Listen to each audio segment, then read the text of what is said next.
Okay, thanks, Peter.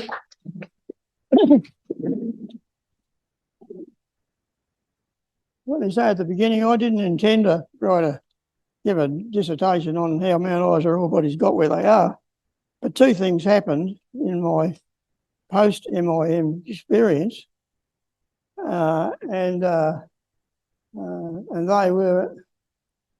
I became aware of these age dates of zircons by the shrimp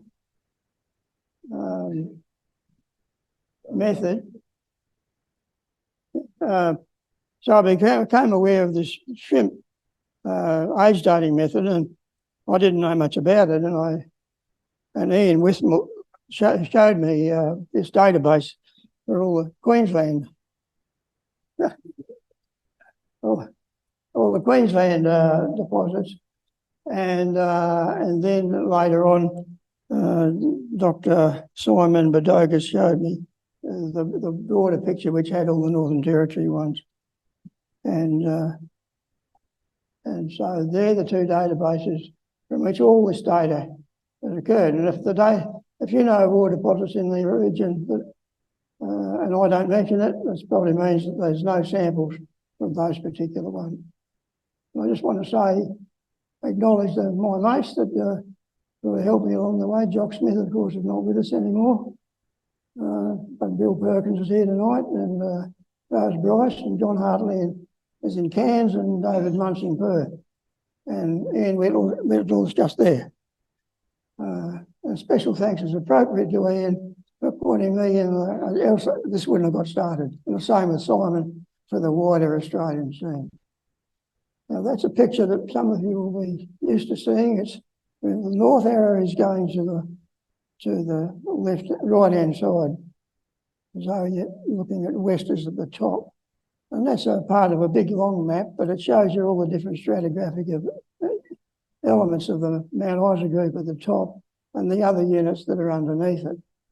And this is my test case where I wanted to see if the age dates in just those different units, starting from the bottom going to the top, reflected the truth. They should show younging in that direction.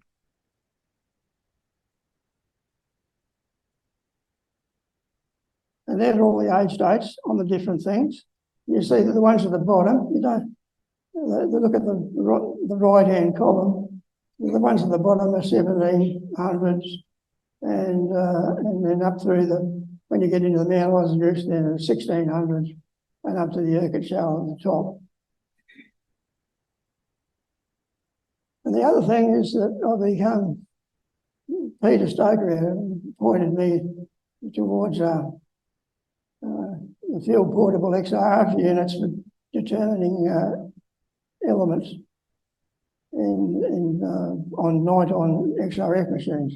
And they record about 40 elements, and they've got two modes, and one of them is for all the stuff that's got more than 1% of the element concerned, and the other one is for the geochemical amounts back down about 10 to 30 ppm. It's proposed that the Mount Isa silver lead zinc deposits were deposited in a marine graben at about 1655 million years, which was similar to that existing in the Red Sea today, where base metals are being deposited at a place called Atlantis 2. And that's the broader picture. All the ones in yellow, 1600 million year plus dates, and they go all the way from Cannington, the bottom of the map, up to Macarthur, which is near the HYC, near the middle, and it continues on up into the Northern Territory and up to the Arafura Sea.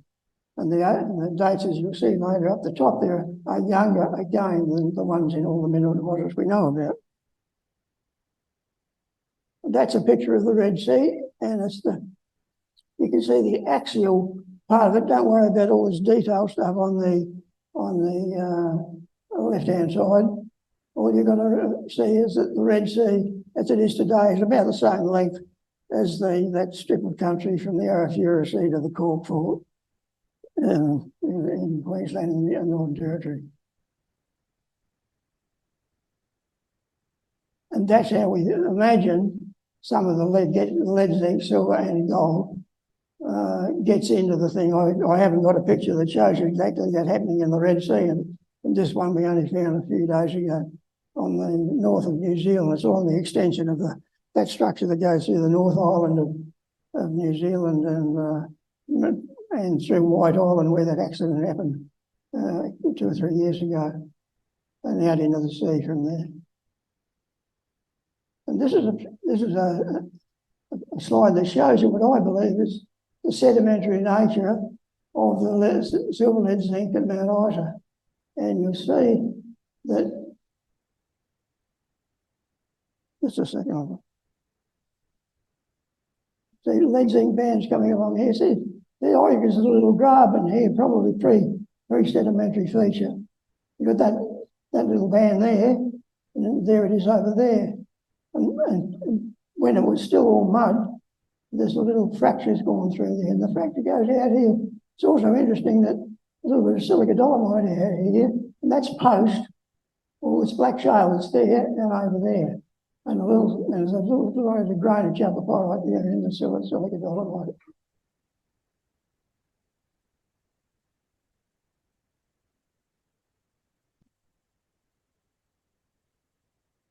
That's another one. What's the daisies? And that's just again to illustrate the sedimentary nature of all these lead zinc bands. And you can see a fault there displacing that particular one there.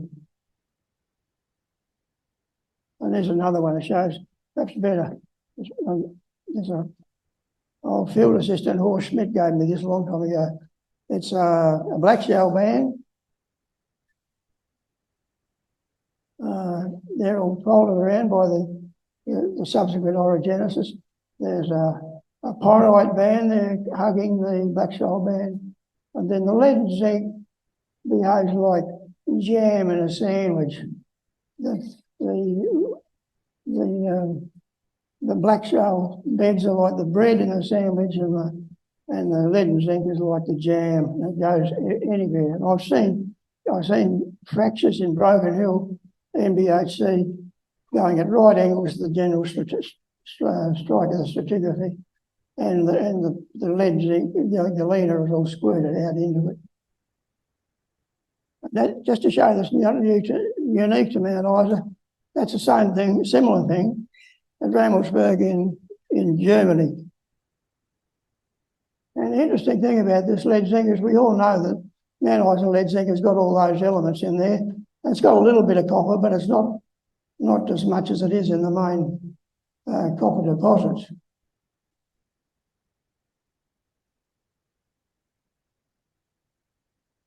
But what we don't know is it's got all those other elements in it too. And to me, that's part of the signature of the lead zinc ore bodies. Calcium, potassium, arsenic. You probably knew you had those. You probably didn't know that there was hafnium and tantalum and tin and palladium and barium's a big thing, the one on the bottom there. That's it. That occurs in a lot of these lead zinc deposits. But they're all the elements that you have in the lead zinc deposits.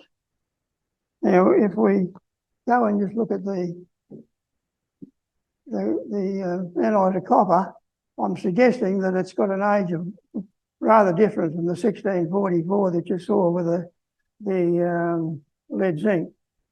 So it's 100 or 130 or something million years younger. It's of the same age of a north-south Naraku granite strip that's in the eastern side, the same age as Ernest Henry and other deposits over that way.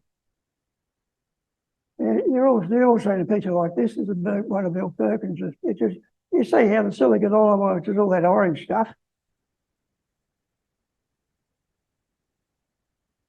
is along this big fault, and it thins as it goes away from it. And the best grades are generally here close to the fault, and they fall as you go away. And my mate John Hartley in Cairns said, I could have picked a better one, but it showed the ore bodies more clearly, and those apparently small ones. And so we added that one. And you can see there the 2% copper is all very thick and down here at the bottom alongside that fault and thinning, and the same with the silica dolomite, which is the host rock around it. And there's just a bit of core from the silica to show you what it's like from the silica dolomite with chalcopyrite in it.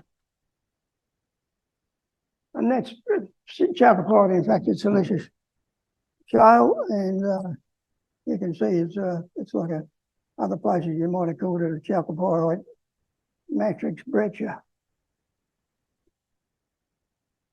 And that's the same thing at Ramblesburg, in the Ramblesburg Museum. But just to show that Mount Isa copper is not unique. Now, there's a couple of pictures here just to show that that's not unique to Mount Isa. There are other ore bodies that show the same fattening onto the fault or the structure that's doing the mineralising. And this one's carbon gold. And you can see this decalcification thing is all fattening here against the fault. And the same with these other, I'm not sure whether the picture doesn't show you the part there in the middle. But you can see it's fattening against the main structure. And if we look at the next one, and that's Polaris up in Canada. And there you've got an ore body, fat against the fault, thinning onto the left-hand side away from it. In this case, the lithology on either side of the fault is the same, unlike Mount Isa. And the alteration zone is on the other side as well, but for some reason or other, I don't know, the lead zinc doesn't go in that direction. And this is one in Tennessee, and I've been to a mine there which shows just this. You've got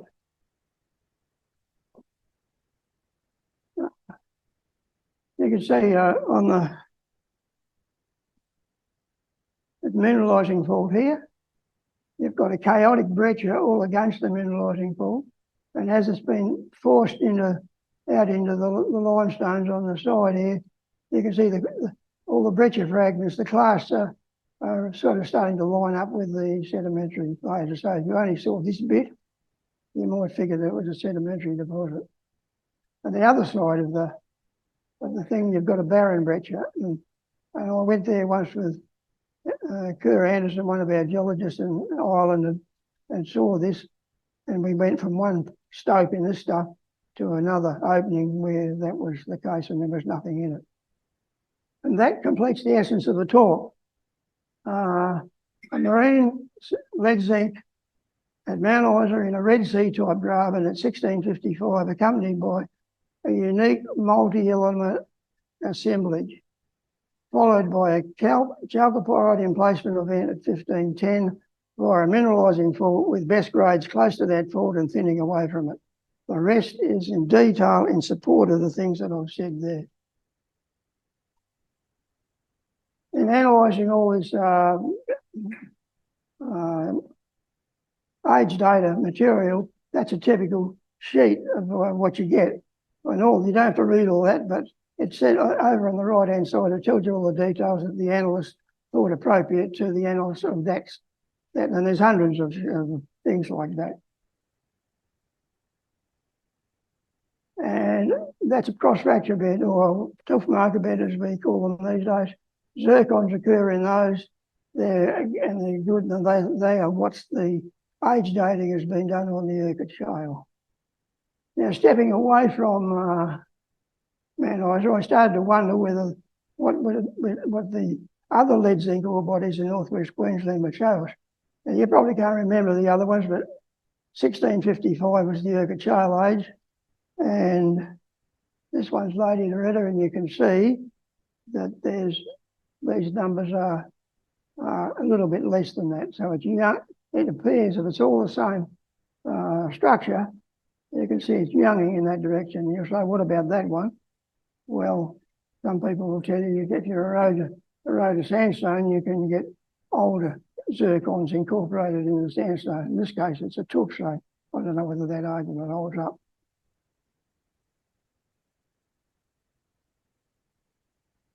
And they're the Lawn Hill. These are the century ages. And again, they're younger again than the ones you saw for the Lady Loretta. And these are not quite younger again, but they're sort of not too far different in the MacArthur River and Wolford Creek. And if you step across the other side of the paddock, there's a picture of the age dates in the GSA database. And there's one sample there with 1686, which is in the Dougal River slate. And it's a lot younger than, it's older than the Mount Isa rocks. So if the other lead zinc deposits were younging as you went north, well, now you're going to see that these ones are, I don't know if there's a word for it, but olding, going in the other direction.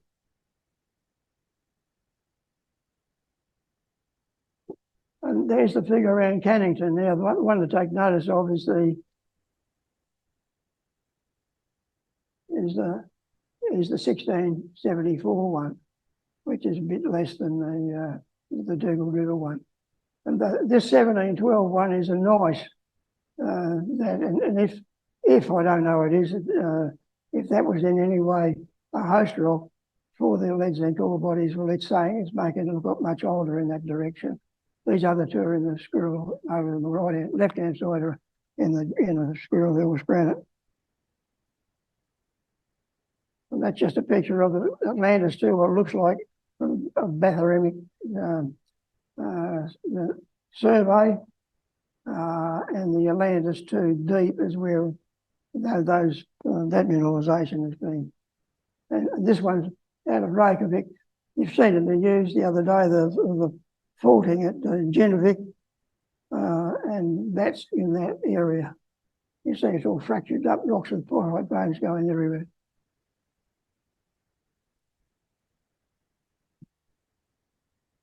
This is the top end of the Northern Territory, and you can see the ages there are quite a bit younger than the ones, and there's no ore bodies there at the moment that I'm aware of, and the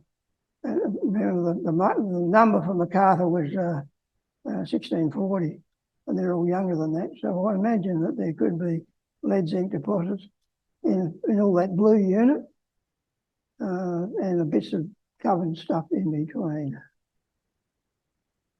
And that's what all those lead zinc deposits look like on the graph. And you can see they're all there, and you can see it's sort of a younging trend there. And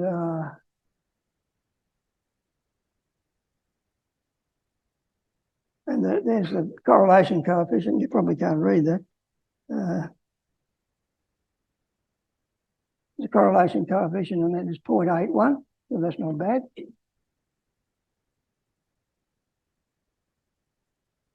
And that's the same data presented in different form in colour. Now, switching to the copper in the eastern side of the paddock, people will know more about the geology over here than I do, but there's the picture shows you 1519 back to 1490. It's inside this thing here, and there's a couple of outside. That one there is in the open pit at Ernest Henry. There's another one that's covered up here by that thing there, but perhaps that's similar. Who knows? But those two, and there's a second bit. The second one, this is an older strip that's going up here. And if we look at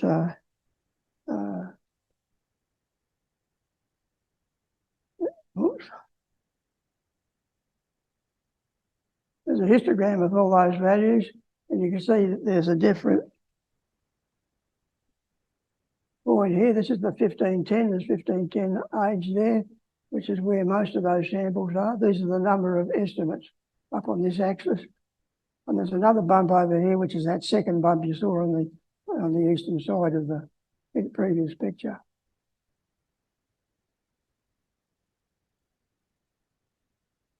And that's the same data that graph is done from. So over here on the side, they're all 1510s thereabouts. And that's that big long strip that's about 300 gauge long. And over here is the other one that's not quite so long. And that's the same data as we showed before, this time for the copper ore bodies. And I've scribbled in Olympic diameter at the end, which is rather similar to the Osborne date. And there's a similar graph you saw for the lead zinc one. And again, the correlation coefficient there is 0.59. And if you don't like me putting the narrow key granite sample in there, and we leave them out, that's what the picture there is. And the correlation coefficient is 0.88. But there's not many samples, I admit that.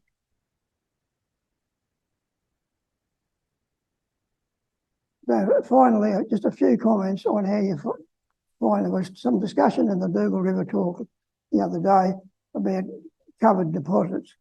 And the statement was made that if Dugald River was entirely covered by tertiary sediment or something, there'd be no way of finding it at all. Now, I take a little bit of issue with that.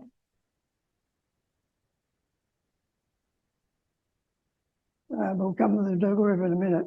So that's the picture we saw at the beginning of the Mount Isa district. Now, suppose that was entirely covered and you had nothing, you don't know where any of those units are.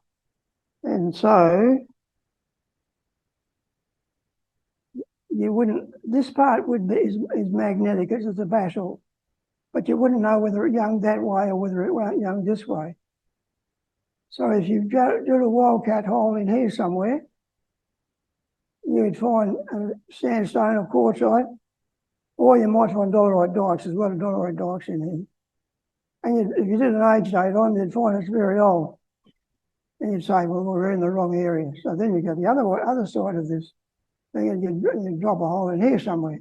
Well, say you dropped it into the breakaway shale, and you might even jag a tuff marker bed, and you can do an age date on that, and you'd probably find it's a bit older than what you expected from Mount Isa. So you might have a little fence in here somewhere, drill a hole here, you'd be in the native B siltstone. You'd find it's dolomite, that's good. Dolomites are harbingers of ore bodies, but you mightn't have any lead zinc with it, and you mightn't have any pyrite either. And so you do another one a bit further up out here, and you might find Urquhart shale, and then you could fan out and turn your fax and jag the hole and get a bit of lead zinc in it. After that, on that, if that was that was a replica of Mount Isa buried, there's about 6 holes you would have before you might home in on where the ore body is. And this is Dugald River story. Now, Dugald River, we were told, you wouldn't find it because the geophysics wouldn't give you any harm. There's no magnetic anomalies, there's no radiometric anomalies or anything like that. But in Dugald River itself is there, the mine. Not in this thing is the Napdale quartzite. And one of these little prospects in there, those pale zones in between. And I'd suggested if you opt out here and drill some holes in this paddock here, you might actually find something. Now, one other, next one. And that one. Now, I took this photograph from a helicopter flying from somewhere in Kajabi back towards Mary Kay all these years ago. And it shows what I think is the aureole around Dugald River. Now, the Dugald River deposit is about there. And suppose that was all covered in something, and you drilled a hole down here somewhere, I imagine the alteration characteristics of those rocks would be such that you might figure you're in the right structure to find another Dugald River, but you weren't there. But if you went out and drilled one here, you'd find nothing of use. Ditto for here. And then if you started drilling in this direction, you might find other holes until you actually found them. That's not just a lithological anomaly, it's also a geobotanical anomaly, one of the best I think I've ever seen anywhere. And if you zoom into the bit that's just around there, you get that, and the mine, you can see the old grid on the picture. It's about there. You see that?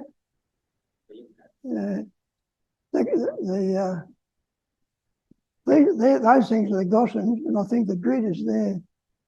The soil sample grid or whatever it was. So that's a very diagnostic feature I would have thought about Dougal River. Now, so remember when we were exploring, this has been my philosophy. One of my mentors was Ken Phillips, and he once said to me, exploration is 90% guesswork. And if we can reduce that to about 80%, we're doing our job. And he was largely responsible for finding the Bougainville porphyry copper deposit. The conclusions are lead zinc deposition of sediments into a full bounded graben at 1655 in the same manner as is occurring in the lead sea today. And the fluid is injected into the marine trench. It's also enriched with all those other things. It did contain a bit of copper, but not of the grade found in the copper ore bodies. The copper deposits come from a completely different fluid, with only accessory element being cobalt. There's a bit of hafnium. It's only about a tenth of what's in the lead zinc ore bodies. And the copper cobalt fluid came at a much later time as probably part of the copper mineralising event, which is Osborne and Ernest Henry is in the 1590s, 1514, and note Olympic Dam is in the 1590s also. And there's some figures for Broken Hill lead zinc. You see a lot of the same elements are turning up in your body there. And there's some Patara mines in Ireland. And again, you've got all those roosters there you had before. And that's it. I'm just going to flick through these other ones without saying much because it's on the webinar and people can examine them at their leisure. That's Shumab in Southwest Africa in Namibia. And you can see little Christmas tree effects here when you get into bedded dolomite and chert. There's one there, there's one there, there's one there. And, but basically it's a big long vein.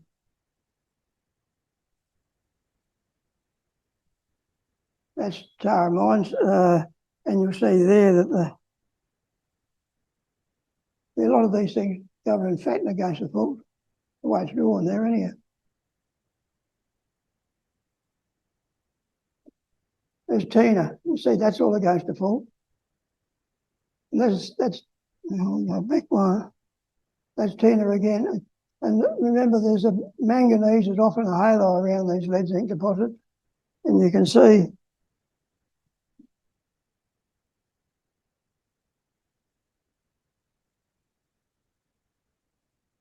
here you go.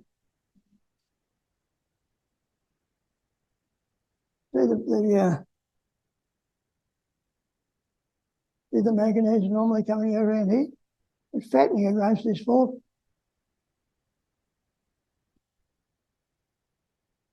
See the fattening against the fault? Going with Yelmoy machine, doing the same thing. Jeff Derrick's picture, I've never been to Sullivan, but there's the sulphides are there and there's a graben sort of stuck in here. It looks as though the two things are related to one another.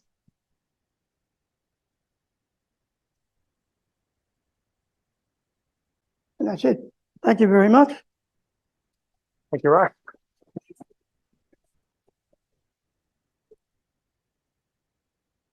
Do we have any questions for Russ? Put your hand up and I'll hand you the talking stick. I probably want to know the answer. Yeah, well, it's an easy one because I'm a bit of a novice around that sort of countryside. Is there much sign of oceanic crustal basalt in that that zone through which you call your graben comparable with the Red Sea? I didn't show it here, but there's a picture of the Red Sea structure in an old mining, that advertising magazine that they used to put in Mining Journal, was it? No, it's not. Yeah. It shows it. It's all coming out of out of the mantle. But with the Eastern Creek volcanics, I'm not sure why there's not any assay results in the databases, because it isn't just all basalt. 70% of it is, but in between the basalt layers, there's sandstones and there's a few shales as well. Yeah. So I would have thought. Yeah. Well, the point I was making, does it look like oceanic crust the way the Red Sea is new oceanic crust?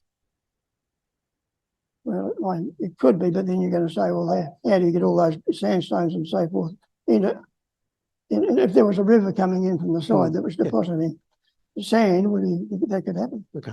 Cheers. No, it's just that I don't know the countryside well enough to already know the answer to the question I was asking. Say the answer to the question. No, I didn't know. I don't know enough about the countryside up there to know the answer to the question I was already asking. Cheers. Thank you. There's a lot of flow top breccias and things up in the Eastern Creek volcanics too. I'd like to ask you a question about just the lead dating, Russ. From our experience in Ireland, where the lead zinc ore bodies are in Carboniferous but have been attributed as a Cambro-Ordovician source. Does that present a problem? You've got lead dates, which is when it was formed, but not necessarily when it was precipitated. Would that be reasonable? I don't know, Simon. My total knowledge, I suppose. I've been underground in Navan about 3 or 4 times, I suppose. It's complicated too. With one of the ore bodies is all in a boulder conglomerate. But I think the one there that's one of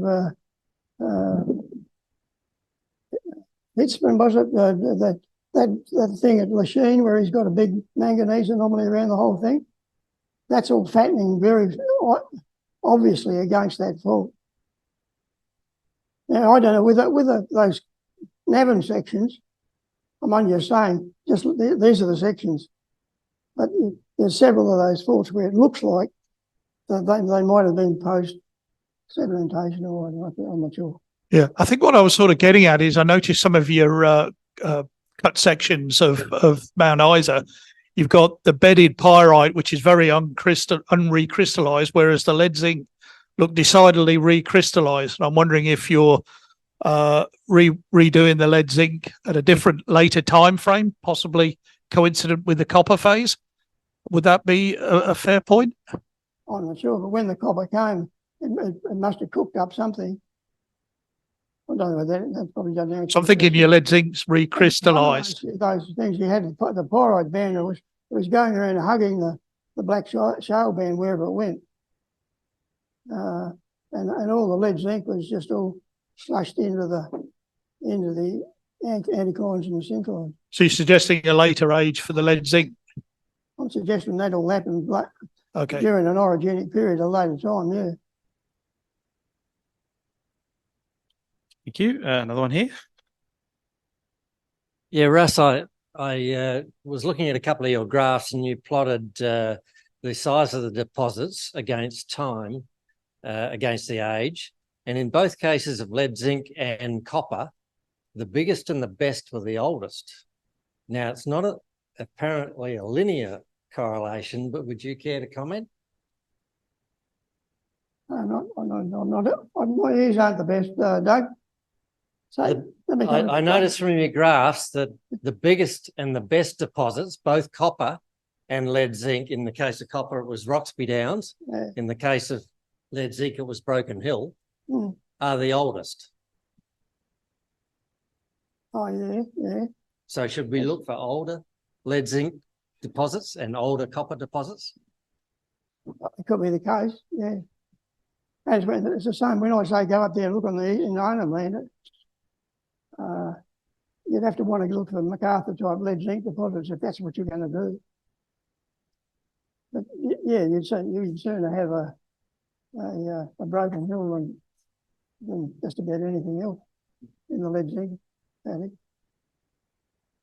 And that means coming back down around the Cork Fault, and then I don't know where you go when you get past the Cork Fault, because what's the movement on that? Thank you. Any other questions? Just a comment on the previous question. I worked on a strata-bound lead zinc deposit in Sumatra, Indonesia, and we didn't have the budget to do age dating, but just texturally, a lot of the lead zinc was clearly remobilized during orogenesis, during the folding, and also associated faulting of the host sediments. It looked, a lot of it was still stratiform, but there was a significant component of orogenic related remobilization of the lead zinc, much less so of the pyrite. I think that's a given. Yeah. If you take these things that they're originally sediments and you squish them all up in the folds like the 2 lens and 3 lens in Broken Hill, the best grades are in those structures. Basil Lewis, who used to be the chief geologist for South Broken Hill once upon a time, had the idea that Broken Hill ore bodies are all in drag folds.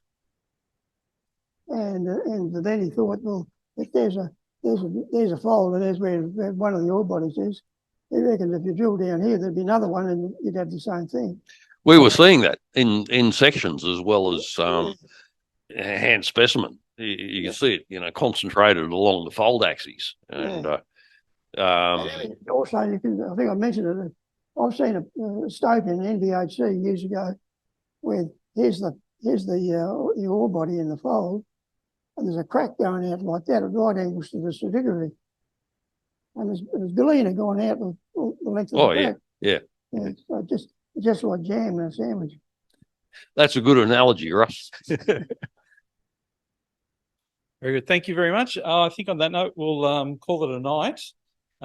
So last opportunity, thank Russ Lord